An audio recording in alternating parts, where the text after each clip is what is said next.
Now, pay attention to this logic now. Let me explain now. Now, watch.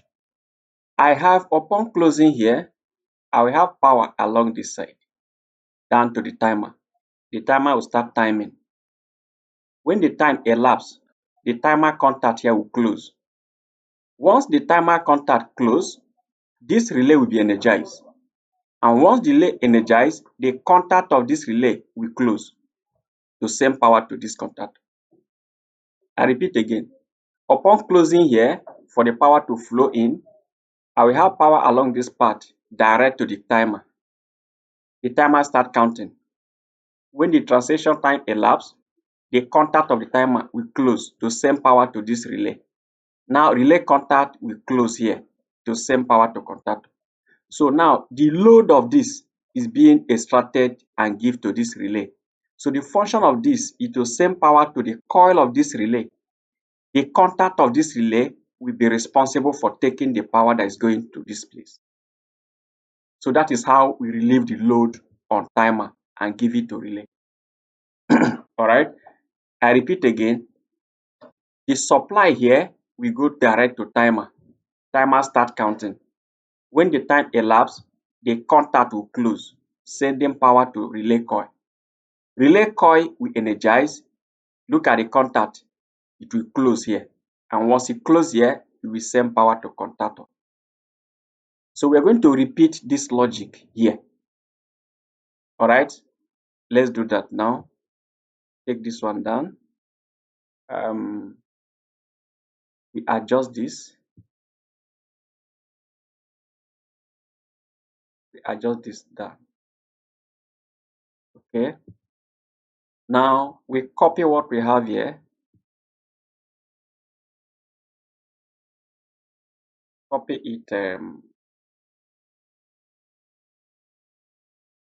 and bring it here.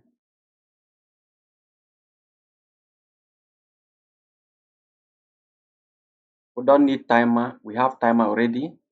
So what we need to do is to swap the position of this. We can further extend the supply.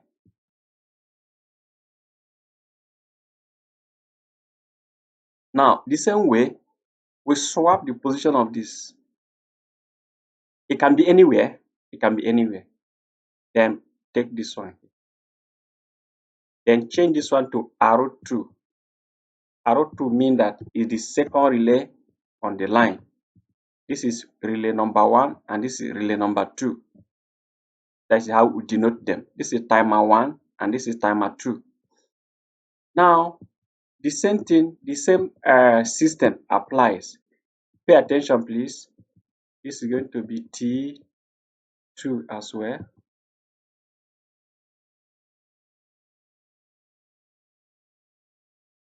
I don't need this.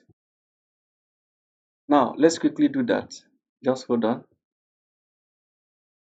Okay, now, this is the logic we have here as well. Let me explain again. Upon closing here, that is, it is assumed that power supply has come from the standby source. Power will flow from here to my timer. My timer will time few seconds and close this contact. This contact belongs to this timer. Now, when here closes, power go to this relay, arrow 2. When power comes to the relay, the contact of this relay will close to send power to contact. Okay, so we now have identical logic. Now, we want to prioritize this now. Take note, please, I repeat. I want to prioritize here.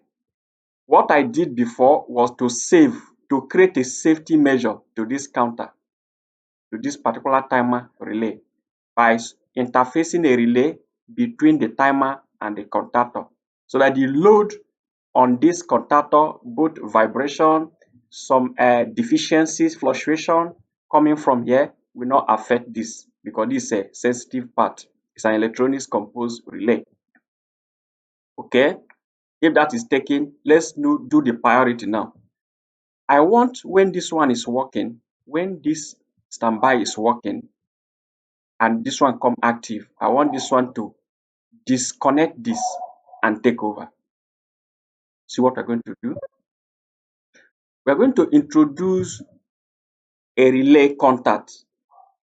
That relay contact is going to belong to this arrow 1. So this arrow 1 will provide two contacts. One of the contacts is this. The second contact will be here. But that second contact is going to be normally closed, not open. Remember, here is normally closed, normally open, so that when it closes, power come here. But in this case, it's going to be normally closed, so that when it opens, power de-energize here. So let's do that.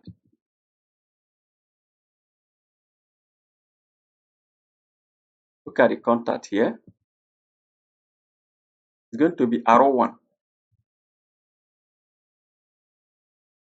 The contact can be 7 and 9, can be any terminal at all. You're going to insert it here. So this is the priority device that we're going to create. You're trying to prioritize one power over another. Now look at arrow 1. This arrow 1 belongs to this relay. So when this relay is energized by mains, here will open. And once here opens, here will get disenergized. Here will be de-energized. Once here get de-energized, this one will take over simultaneously. All this will take effect simultaneously. You are going to take a look. All right, I repeat.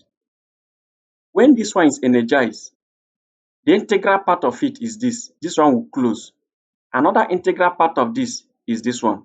This one will open. As this one is closing, this one is opening. This one close for this one to get energized. This one will open for this one to get de-energized.